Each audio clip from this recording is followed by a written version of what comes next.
तो नमस्कार दोस्तों, स्वागत है मगन ट्यूटोरियल्स में। उम्मीद करता हूँ सब लोग स्वस्थ होंगे, व्यस्त होंगे, ज़बरदस्त होंगे।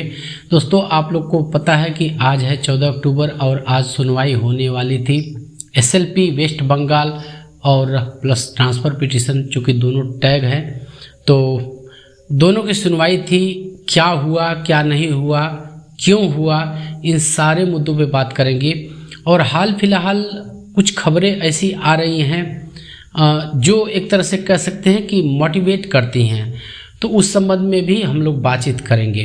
थोड़ा सा दोस्तों इस समय आउट ऑफ स्टेशन चल रहा हूँ, आप लोग को पता है जो हमारा नॉर्मल इंटरेक्शन का तरीका होता है वो अभी आपको पता चल रहा होगा। थोड़ा सा एक कंस्ट्रक्शन हो रहा है, नया घर बन रहा है, तो वहाँ मुझे न चाहते हुए भी आना पड़ता है, लेकिन आपसे मिलना है तो मिलना है। तो जो भी व्यवस्था है आप लोग देख सकते हैं, बैकग्राउंड में मैंने ग्रीन स्क्रीन लगा रखा है, सारा कुछ मतलब अस्त व्यस्त दिखाई दे रहा है, तो इस तरह से मुझे मिलना पड़ रहा है जिसका मुझे खेद है। लेकिन बहुत जल्दी हम लोग नॉर्मल तरीके से जिस तरह से मिलते थे मिलेंगे।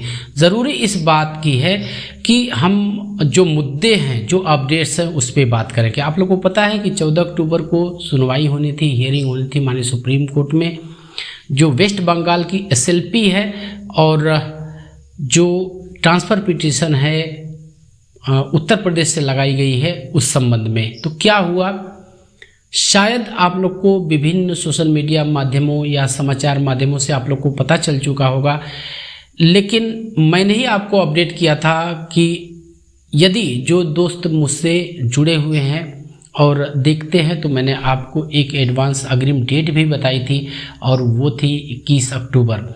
तो उस डेट में इन दोनों जो कह सकते हैं पिटीशंस की सुनवाई होगी, लेकिन आज सुनवाई नहीं हो पाई। क्यों नहीं हो पाई? क्योंकि ये पूरी तरह से रजिस्ट्री स्तर से चीज़ें थी और बेंच ही नहीं बैठी, तो फिर सुनवाई का मतलब ही नहीं निकलता था।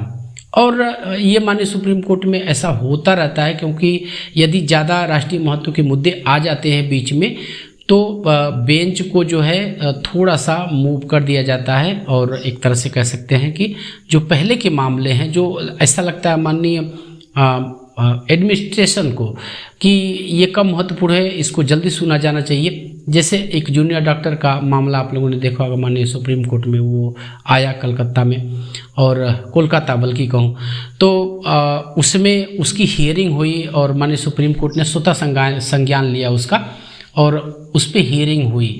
तो इसी तरह के कुछ मामले बनते हैं, वो पूरी तरह से माननीय सुप्रीम कोर्ट के या कोर्ट के विवेकाधिकार पे, स्वविवेक पे निर्भर करता है कि वो किस मामले को कितना महत्व देते हैं। तो खैर, अगर आज नहीं सुनवा पाई तो ऐसा नहीं हम मान सकते कि आज नहीं सुनवाई होने का मतलब ये है कि हमारा केस कम महत्वपूर्ण है।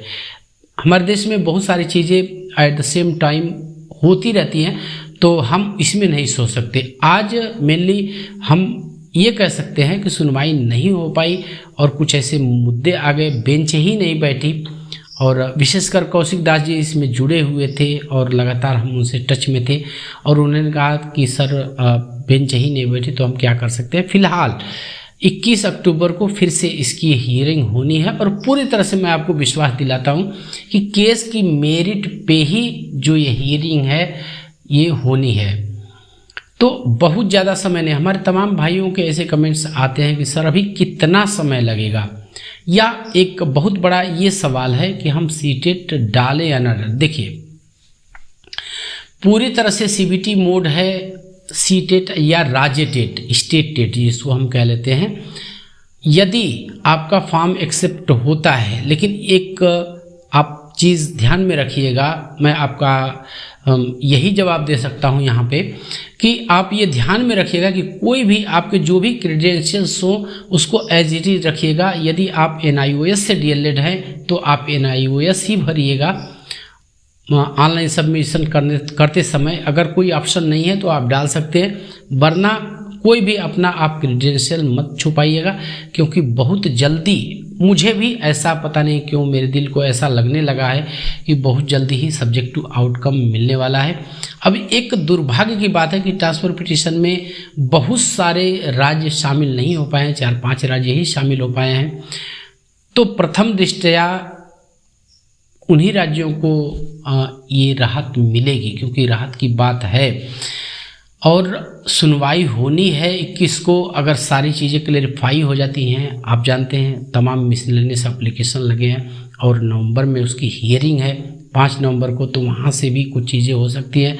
ट्रांसफ़र पिटीशन में भी इस तरह की क्वेरीज डाली गई हैं, तमाम जो जिम्मेदार पार्टियां उनको बाकायदा नोटिस जारी हुआ है, तो वो भी आएंगे, बारी बारी सब आएंगे। कम से कम इतनी तो सराउंडिंग्स बन चुकी हैं कि बारी बारी से सबको आना है। हमें सिर्फ धैर्य के साथ अपने केस को आगे बढ़ाते रहना है, बिना किसी पूर्वाग्रह के, बिना किसी ईगो के। ये कार्य सबका है, सबकी ज़िंदगी बर्बाद होने की कगार पे है और हम ये कह सकते हैं कि ऑलमोस्ट हम जीत के करीब हैं। और यहाँ पे यदि कोई गलती होती है कहीं किसी से भी, मैं किसी का नाम नहीं लूँगा, तो ये फिर हानिकारक होगा।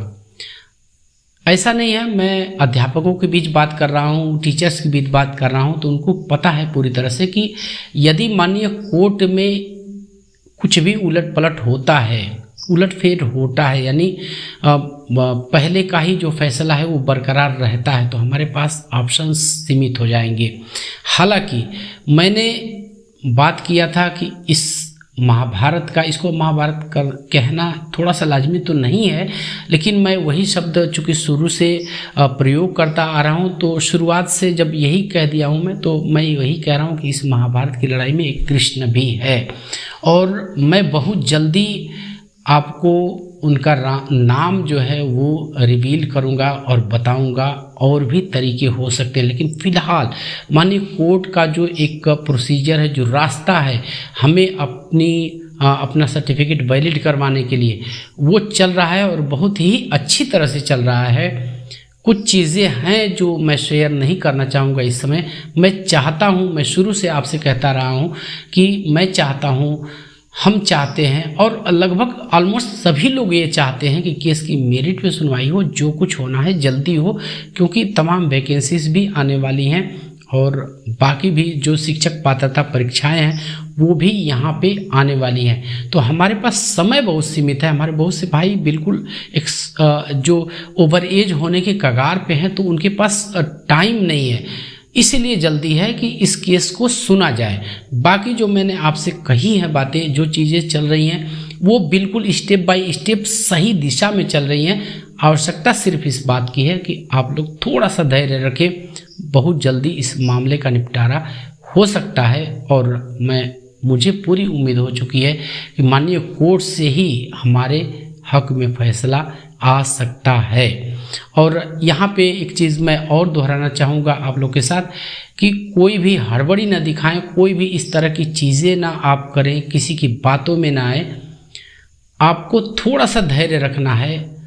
कुछ चीज़ें हैं जो मैं आगे चल के आपको रिवील करूँगा इस केस के संबंध में, कुछ ठोस चीज़ें हैं, मैं अभी नहीं कहना चाहता उन चीज़ों को, समय के साथ मैं रिवील करूँगा। लेकिन एक चीज़ बिल्कुल आप लोग याद रखिएगा कि इस महाभारत का एक कृष्ण भी है जो पूरे महाभारत की लड़ाई को पलट सकता है, प्रभावित कर सकता है, मैनिपुलेट कर सकता है।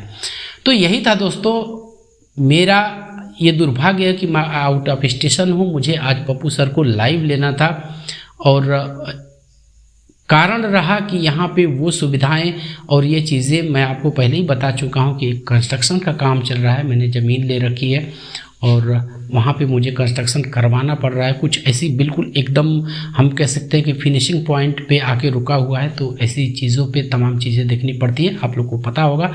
तो वो चीज़ें मुझे देखनी पड़ रही है, लेकिन बहुत जल्दी ही नॉर्मल तरीके से। और आप लोग के बहुत समय से कमेंट आते रहे हैं कि पप्पू सर को आप लाइव लाइए। पप्पू सर को मैं जल्दी ही इस चैनल पे लाइव लाना चाहता हूँ और बहुत जल्दी ही लाऊँगा, मेरा वादा है आपसे। मेरी बातें उनसे होती रहती हैं, मैंने आज माफ़ी मांगी है उनसे कि सर मैं थोड़ा सा अभी संसाधनों से दूर हूँ और रिसोर्सेज नहीं होंगे तो कर पाना बड़ा मुश्किल होता है। आप देख रहे हैं ग्रीन स्क्रीन अब पीछे काट कबाड़ पड़ा हुआ है, तो वो दिखाना थोड़ा सा देखने में भी ऐसा लगता है कि मगन सर कहाँ आके बैठ गए हैं। तो मैंने ग्रीन स्क्रीन का सहारा लिया है और मैं इसको हटाऊंगा भी नहीं। और ज़रूरी इस बात का है, ये बात ज़रूरी है कि हमारी आपकी बातें, इंटरेक्शन जो हमारा है वो चलता रहे और जल्दी ही मैं बहुत कम समय में पप्पू सर को लाइव लाने वाला हूँ, लेकिन एक चीज़ आप लोग याद रखिएगा कि इस महाभारत का एक कृष्ण भी है और वो नाम बहुत जल्दी मैं आपको रिवील करूंगा। तो बस दोस्तों यही था आज की इस वीडियो में। उम्मीद करते हैं कि आपको ये वीडियो पसंद आई होगी और चलते चलते वही रिक्वेस्ट दोस्तों, कृपया इस चैनल को लाइक शेयर और सब्सक्राइब जरूर करें। दोस्तों जब आप ऐसा करते हैं तो हमें मोटिवेशन ज़रूर मिलता है। मिलते हैं अगली वीडियो में, तब तक के लिए नमस्कार।